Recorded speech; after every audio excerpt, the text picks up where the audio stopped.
Amados irmãos e irmãs, eu salvo a todos com a gloriosa paz do Senhor Jesus. Amém. É sempre um prazer imenso interagir com todos vocês, fazer novos vídeos, fazer novas transmissões. Estou aqui mais uma vez para fazermos mais uma breve transmissão. Dessa vez nós iremos estudar sobre o Deus desconhecido, que é enfatizado no livro de Atos dos Apóstolos, capítulo 17. Então, o que vem a ser esse Deus desconhecido? Então, vamos entender aqui. Vamos ler o texto e o contexto. Então veja lá. Vamos ler Atos capítulo 17, do versículo 15 em diante, que diz: E os que acompanhavam Paulo e o levaram até Atenas, e recebendo ordem para que Silas e Timóteo fossem ter com ele o mais depressa possível, partiram.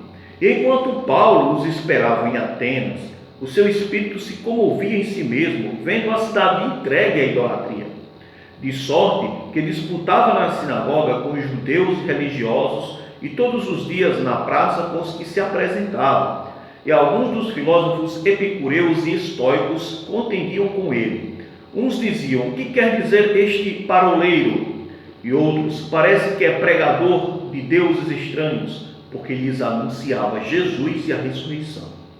E tomando, levaram ao Areópago, dizendo: poderemos nós saber que nova doutrina é essa de que falas? Pois coisas estranhas nos trazes aos ouvidos. Queremos, pois, saber o que vem a ser isso. Pois todos os atenienses e estrangeiros, residentes de nenhuma outra coisa, se ocupavam, se não dizer e ouvir alguma novidade. E estando Paulo no meio do Areópago, disse: varões atenienses, em tudo vos vejo um tanto supersticiosos, porque passando eu e vendo os vossos santuários, achei também um altar em que estava escrito: ao Deus desconhecido.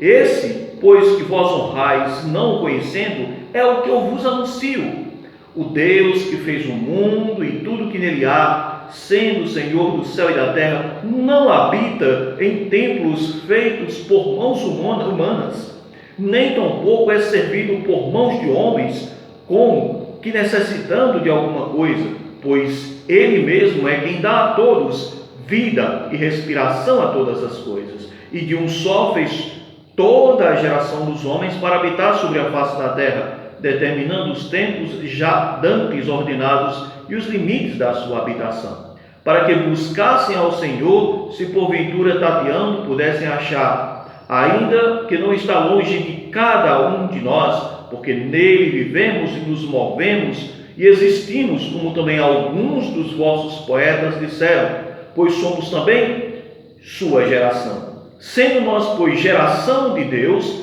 não havemos de cuidar que a divindade seja semelhante ao ouro, ou à prata, ou à pedra esculpida por artifício e imaginação dos homens. Mas se Deus, não tendo em conta os tempos da ignorância, anuncia agora a todos os homens em todo lugar que se arrependam. Amém? Então vamos ler até aqui. Então veja, meus amados irmãos e irmãs, como nós podemos entender aqui. Então veja, vamos refletir aqui um pouco.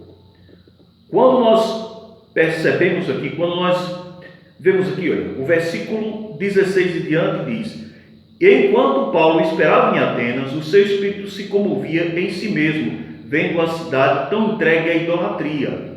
Porque Atenas era uma cidade entregue à idolatria?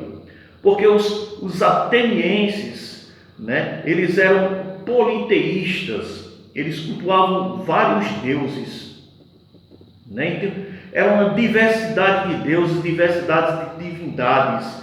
Já diziam registros históricos e historiadores que era mais fácil você encontrar uma divindade, uma divindade falsa, um ídolo, do que até mesmo um homem em Atenas. Então veja como a cidade de Atenas era realmente entregue à idolatria. Então veja, meus amados. Então, de sorte que disputava na sinagoga com os judeus e religiosos, e todos os dias na praça e com os que se apresentavam. E alguns dos filósofos epicureus e estoicos contendiam com ele. Uns diziam: que quer dizer este paroleiro? e outros, parece que é pregador dos deuses estranhos, porque eles anunciavam a Jesus e a ressurreição. Então, como vemos aqui, Paulo testemunhava de Jesus e da sua ressurreição em meio aos grandes intelectuais daquela época, meus amados irmãos e irmãs. Então veja, quem eram os epicureus? Os epicureus eram discípulos do filósofo Epicuro, certo?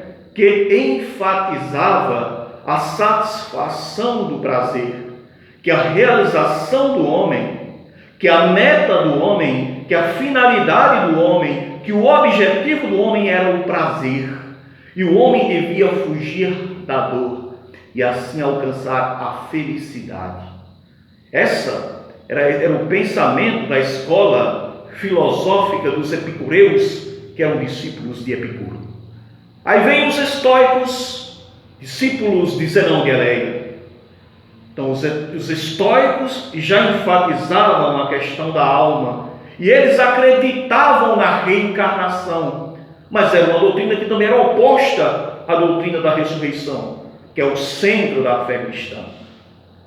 Então veja, meus amados irmãos, e aqui diz: e tomando, levaram ao Areópago. O Areópago é como um centro educacional, é onde os filósofos iam expor, as suas teorias, os seus sofismas. Então veja, e tomando, levaram ao Areópago, dizendo: poderemos nós saber que nova doutrina é essa de que falas? Então veja aqui para você entender o contexto. Pois coisas estranhas nos trazes aos ouvidos, queremos, pois, saber o que vem a ser isso. Então veja, ele despertou essa curiosidade neles, porque sempre quando algum tinha alguma ideia, iam lá expor essa ideia lá no Areópago. Então veja, pois todos os atenienses, estrangeiros, residentes, de nenhuma outra coisa se ocupavam, senão a dizer e ouvir alguma novidade. E estando Paulo no meio do Areópago, disse: varões atenienses, em tudo vos vejo um tanto supersticiosos. Então veja que nós percebemos aqui, porque Paulo, de uma certa forma, nós sabemos que ele era um judeu intelectual, instruído na escola do Rabano, do grande mestre Gamaliel, e ele dominava várias línguas. Paulo conhecia o hebraico, Paulo conhecia o grego, Paulo conhecia o aramaico, Paulo conhecia o latim, certo? Então Paulo foi a pessoa que Cristo escolheu particularmente para esta obra, amados irmãos. Então aqui nós vamos entender aqui o contexto, então, da discussão de Paulo com eles. E nessa oportunidade Paulo falou de Jesus, que muitos filósofos pagãos ali estavam zombando. Então veja aqui, ele diz: estando Paulo no meio do Areópago, disse: varões atenienses, em tudo vos vejo um tanto supersticiosos, porque passando eu, vendo os vossos santuários, achei também um altar que estava escrito: ao Deus desconhecido.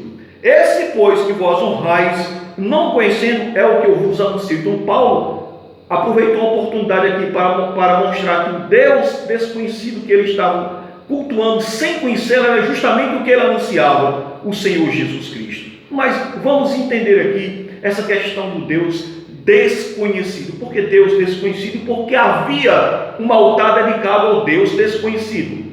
Então veja, os atenienses tinham várias divindades, vários deuses e vários altares dedicados a muitas divindades. Entre estas divindades nós podemos citar até algumas, como Zeus, como Poseidon, por exemplo, e muitas outras divindades.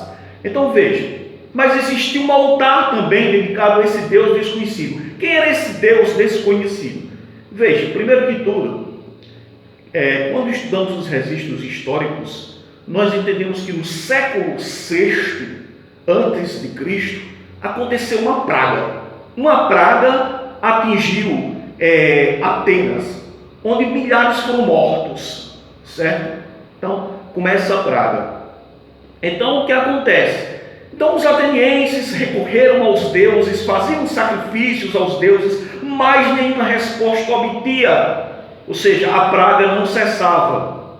Então foi que conseguiram, através de uma consulta, com uma Tonisa, né, foram buscar um filósofo, um pensador de Creta, né, chamado Epimênides, né, por exemplo, então, chamado Epimênides. E Epimênides era monoteísta. Ele cultuava um Deus desconhecido, mas Epimênides não sabia o nome desse Deus. E aí, através de Epimênides, né, então eles recorreram a esse Deus desconhecido, né? Ou seja, depois de fazer sacrifícios a determinadas divindades falsas, né, a ídolos falsos, e não obtinham resposta, eles ofereceram esse sacrifício ao Deus desconhecido. E aí acontece que a praga cessou, a praga parou, e aí cessou a mortandade. Então, como nós podemos ver, então Paulo já sabia do que estava falando, e Paulo aproveitou aqui para contextualizar. Então veja, então depois disso, que isso aconteceu no século VI, começaram a erguer altares ao Deus desconhecido, né? Embora depois, posteriormente, né, mal agradecidos também destruíram muito desses altares. E aí Paulo vai mostrar, ou seja, contextualizar, mostrar que o Deus desconhecido que eles estavam adorando era justamente o Deus que ele adorava, que era o Senhor Jesus Cristo. Amém? Era o Deus verdadeiro que havia feito o mar, o céu, a terra, o mar, tudo que nele há, e que dava fôlego, que dava vida, respiração a todas as coisas. Então vocês estão entendendo, amados? Ou seja, o Deus vivo e verdadeiro. Então, aí está o contexto do Deus desconhecido. Ou seja, por que o Deus desconhecido? Então, meus amados irmãos, para quem não sabia da verdadeira história, então está aí. Então Paulo aproveitou, né, ou seja, uma crença que eles tinham desse Deus desconhecido para anunciar o nosso Deus, que é o único e verdadeiro Deus. Então que Deus possa abençoar todos vocês, que todos possam crescer cada vez mais na graça e no conhecimento do nosso Senhor e Salvador Jesus Cristo. E conhecereis a verdade, e a verdade vos libertará. Que Deus os abençoe em Cristo Jesus.